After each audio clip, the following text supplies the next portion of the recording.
Today I'll quickly be showing you a really cool pepper that I grew this season called the Chiltepin Pepper. It is the wild pepper, the wild native pepper that all other peppers are descended from. If you're from the southern parts of the United States or Mexico or South America, you're probably pretty familiar with this pepper plant, but up here in Pennsylvania I had no idea that wild peppers existed or that you could grow them.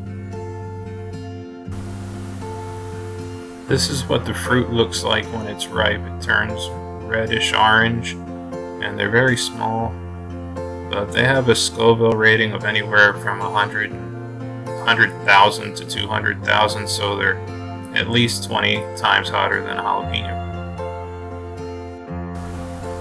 I planted these two plants at the exact same time, but the wind took down one of them and it had to start all over again, but this is how big the other one would be if the wind hadn't knocked it over. But it's late October and the plant is still blooming heavily, has a ton of flowers on it, but I want to get all these peppers off before they freeze so I can dry some and cook some up so I can jar them for later. So there you have it, just a little highlight of a really cool, unique pepper that I didn't know existed. It was really fun growing, and I can't wait to cook these up and just put them on all my food because they're pretty hot and that's how I like them.